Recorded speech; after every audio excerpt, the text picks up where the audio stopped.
이번 경제 위기는 정말 이 형님 때문에 왔을까요? 전 아니라 생각합니다. 뒷내용이 궁금하시다면 구독과 좋아요 부탁드립니다. 오늘은 랩호 시장에 관해서 이야기하려고 하는데요. 아마 오늘 주제는 좀 어려울 것 같은데 이것을 이해하신다면 현재 미국 은행 시스템에서 어떤 문제가 있는지 알 수 있으실 거라고 생각합니다. 일단 한국어로 환매 조건부 채권 매매 시장이라고 불리며 선진국에서는 주식, CD, CP와 같은 다양한 증권을 지식 백과사전에서 말하는 건 너무 어려워서 제가 차근차근 설명해 보겠습니다. 일단 상황을 이해하기 위해서 먼저 2007년부터 어떤 일이 있었는지 좀 볼게요. 이때 주택담보대출을 갚지 못하는 사람들이 많아지자 모기지 연체율이 엄청 올라가게 됩니다. 이렇게 은행들이 돈을 잃고 사람들이 일자리를 잃자 Make America Great Again을 외치면서 미국을 다시 위대하게 만들고 싶어하는 사람이 등장하는데요. And we will make America great again. God bless you and good night. 바로 이 형님이죠. 법인세를 내리면서 친기업 정책을 펼쳐나가고 4년 동안 중국과 무역 전쟁을 하다가 투자자들을 힘들게 했지만 결국 1차 미중무역 협정도 하게 됩니다. 그리고 나스닥도 최고치를 만들고 실업자 수도 역대급으로 떨어지게 되죠. 그렇게 되면서 금리도 점차 올리며 긴축 정책도 펼치게 됩니다. 이렇게 미국에서 경기 호황기를 갖게 되자 사람들은 아메리칸 드림을 다시 생각하며 좋은 날을 보낼 거라 기대했었습니다. 하지만 그것은 오래가지 못했습니다. 그 이유는 트럼프 행정부가 국채를 대량으로 발행하면서 문제가 많이 생겨서 그렇습니다. 첫 번째로 미국 재정 적자를 이야기하고 싶은데요. 이것은 2019년까지의 미국 재정 상태를 보여주는 그래프입니다. 정말 적자가 심했다는 것을 확인하실 수 있으십니다. 어떤 분은 왼쪽에 비해서는 별로 큰 것도 아닌데요? 이 형님 진짜 웃기네요. 허허허 라며 저를 비웃을 수도 있을 것 같은데요. 이 왼쪽에 크게 재정 적자가 났었던 이유는 아까 제가 언급했듯이 2007년 금융위기 때 디플레이션에서 벗어나기 위해 오바마 정부가 재정 정책을 펼쳐서 이렇게 적자가 난 것입니다. 물론 저것도 미친 짓이었지만 제가 말하고 싶은 것은 트럼프 행정부는 경제 위기도 아닌 상태에서 재정 적자를 크게 늘렸다는 것을 이야기하고 싶습니다. 간단히 말하면 미래의 돈을 미리 땡겨서 저렇게 썼다고 생각하시면 될 것 같습니다. 그리고 다른 문제점은 2018년부터 QT까지 했다는 건데요. 아니 잠깐, QEQT가 뭐야? 이렇게 생각하시는 분들이 있을 것 같아요. 바로 설명해 보겠습니다. QE부터 설명을 해보자면 영어로 Quantitative Easing 이라고 하고 줄여서는 QE라고 합니다. 한국어로는 양적 완화라고 하죠. 양적 완화가 뭔지 모르는 사람들을 위해서 잠깐 설명을 하자면 연준이 자산을 대량으로 매입하고 시중에 돈을 뿌려서 경제를 완화시키는 정책인데요. 쉽게 말하면 그냥 돈이랑 국채 스와프하는 겁니다. 첫 번째로 시중은행이 정부의 국채를 사들이고 시중은행이 채권을 샀기 때문에 정부에게 돈을 주겠죠? 그리고 돈이 당장 필요한 사람들에게 정부가 돈을 줍니다. 그리고 연준이 시중은행에 국채를 매입하고 연준은 돈을 무한으로 찍어내면서 시중은행에게 돈을 뿌립니다. 이렇게 시중은행은 풍부한 유동성이 생겨 사람들에게 대출을 해주면서 돈의 공급량을 많이 늘리게 됩니다. 이렇게 하면 시중에 돈이 많아져 사람들이 소비를 많이 할 것이라고 생각하기 때문이죠. 물론 사람들이 그 돈을 투자 용도로만 써서 문제지만 여튼 이렇게 연준이 국채를 대량으로 매입해서 돈의 공급량을 늘리는 것을 양적 완화라고 합니다. 그럼 여기서 문제. 연준이 채권을 대량으로 매입했는데요.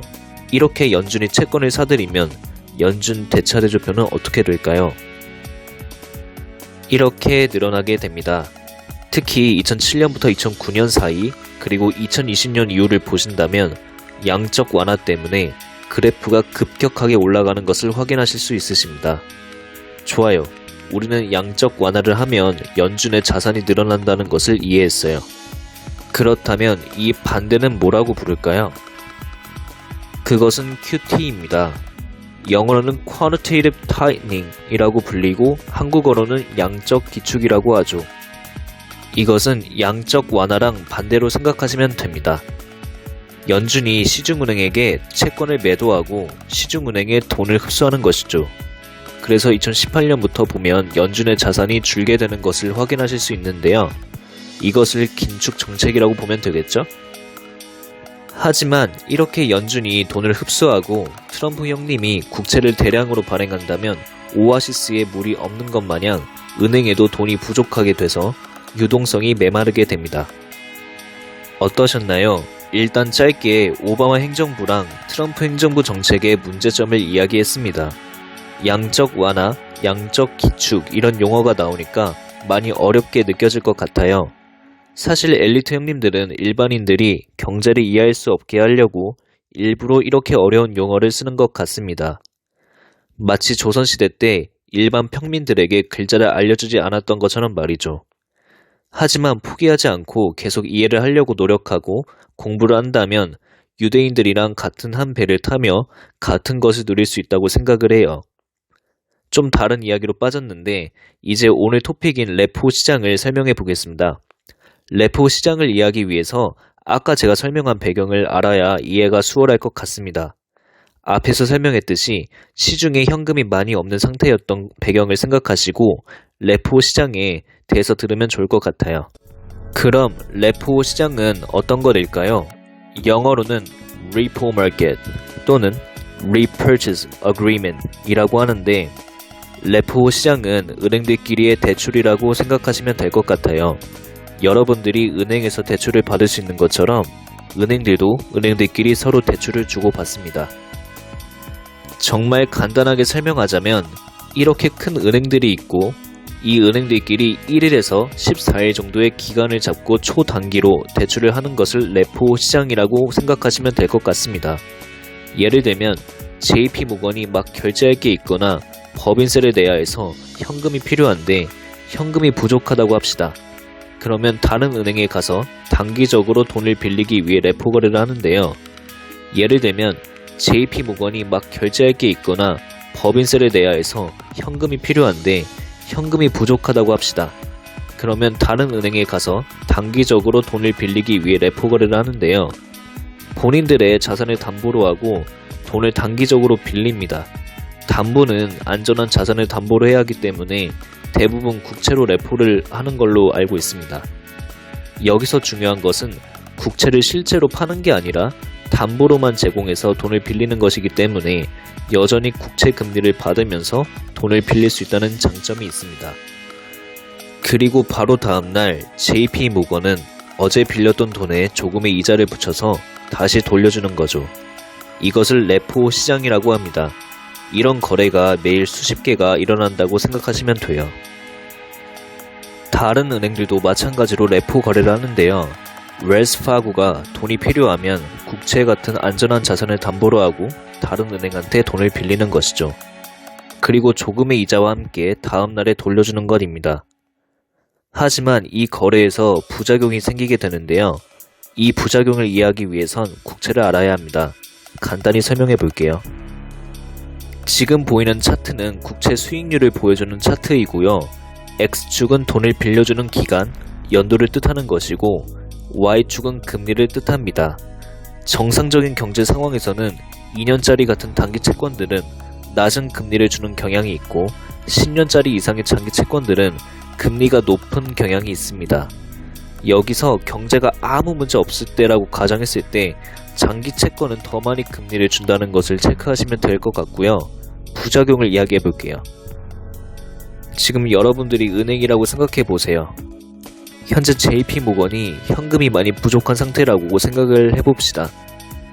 잠시 현금을 확보하기 위해서 국채를 담보로 하고 여러분들에게 돈을 빌리려고 하는 상황입니다. 근데 단기 대출을 해주면 금리가 2%밖에 안 돼요. 빌려줄 돈이 없는 건 아니지만 내일 트럼프 행정부가 또 금리가 4%인 국채를 발행한다고 한다면 어떤 걸 선택하시겠어요? 저는 수익률이 더 높고 더 안전한 국채를 사기 위해서 JP모건에게 돈을 빌려주는 것보다 4%의 금리를 주는 국채를 사는 선택을 할 것 같아요. 하지만 국채가 높은 금리를 주자 은행의 돈이 국채로 몰려드는 현상이 생기게 되죠. 그래서 레포 금리가 급등하는 사건이 생깁니다. 그것에 관해서 설명해 볼게요. 어느 날 도이차뱅크가 나와서 평소와 같이 레포 거래를 하려고 합니다. 하지만 다른 은행들은 당장 내일 국채를 사기 위해서 돈을 아끼고 있고 도이차뱅크가 돈이 별로 없어서 돈을 갚을 능력이 있는지 고민을 하는 거죠. 그러면서 은행 모두 국채만 사게 되고 점점 레포 시장의 유동성이 부족해지게 됩니다. 하지만 도이차뱅크가 지금 돈을 얻지 못하면 법인세 또는 다른 비용을 처리 못하고 최악의 상황으로는 파산을 할 수도 있는 상황이 되자 파산을 막기 위해서 어쩔 수 없이 더 높은 금리를 부르게 됩니다. 4%로 하자 이렇게 말이죠. 하지만 또 거절당하게 되자 더 높은 금리를 부르게 됩니다. 5%, 6% 이렇게 말이죠. 6%의 금리는 국채 금리보다 높기 때문에 은행들은 결국 도이차뱅크에게 돈을 빌려주게 됩니다. 이런 사건이 있어서 결국 2019년 9월 말에 레포 금리가 6%까지 올라가게 됩니다. 이때 난리 났었어요. 경제에 관심 많았던 사람들은 은행에 문제가 생겼다는 것을 인지하고 주식에서 돈을 빼기 시작합니다. 결국 가만히 냅두면 망하는 은행이 많아질까봐 연준이 등장하고 은행들이 들고 있던 채권을 사주기 시작합니다. 그리고 은행의 유동성을 채워주게 되죠. 그래서 이때 연준의 대차대조표를 보면 2019년 9월에 양적 완화를 한 것도 아닌데 자산이 늘어나게 됩니다. 그래도 연준의 국채 매입 때문에 며칠간 레포 금리가 모두 안정이 되는 줄 알았는데요. 또다시 레포 금리가 10%까지 급등하게 되면서 이미 눈치 빨랐던 투자자들은 이때 불안감을 가지기 시작했고 주식에서 돈을 빼기 시작합니다. 이것은 정말 큰 문제였는데 뉴스에서는 잘 안 나왔더라고요. 그런데 정말 우연스럽게도 메로나 형님이 짠 등장하시고 경제 모든 것을 셧다운하면서 연준이 양적 완화를 할 수 있는 명분이 생기게 됩니다. 그리고 연준이 기다렸다듯이 자산을 미친 듯이 매입하기 시작합니다. 정부가 다 책임질게 걱정하지 마 이런 뉘앙스를 풍기면서 말이죠. 그래서 여러분들이 아시는 대로 재정 적자가 역대 최고치로 늘어나고 실업자 수도 역대급으로 늘어납니다. 그래서 여기서 드는 생각은 이게 우연일까라는 생각을 하게 되는데요. 물론 어떤 분은 음모론이네 뭐네 할 수 있고 레포 시장이 뭐가 중요해 라면서 뭐라 할 수 있는데요. 여러분 CMA 계좌 다들 가지고 계시죠? 제가 알기론 대부분 CMA 계좌를 RP형으로 가지고 있는 걸로 알고 있는데 이 RP는 Repurchase Agreement의 약자이며 레포 시장을 뜻합니다. 금리도 많이 주고 안전하다는 그 RP CMA 계좌 진짜 안전한가요? 저 은행들은 정말로 우리의 돈을 안전한 곳에다가 투자하는 걸까요? 만약 이자가 아니라 은행이 여러분들의 돈을 굴리다가 돈을 잃게 된다면 여러분들은 어떻게 할 건가요? 그 답은 여러분들에게 맡기겠습니다. 저는 요즘 돈 공부를 하면 할수록 이 화폐 시스템이 완벽하지 않다는 것을 점점 느껴가고 있고 모두가 대놓고 사기를 당하는데 일반 사람들은 별 관심도 없다는 생각을 하며 삽니다. 이것은 제가 좋아하는 영화인 빅쇼트라는 영화인데요. 여기서 금융인들이 대놓고 사기를 쳐도 일반 사람들은 관심 없다는 이야기가 나오는데 정말 공감이 가기도 해서 오늘 그 장면으로 영상 마무리하겠습니다. You're running around like you have to right every wrong in the world. Okay. How angry. Fine. You know what? I'm a mean guy and I'm pissed off. But it is a shitstorm out here, sweetie. You have no idea the kind of crap people are pulling, and everyone's walking around like they're in a goddamn Enya video. They're all getting screwed, you know. You know what they care about? They care about the ball game. Or they care about what actress just went into rehab. I think you should try medication.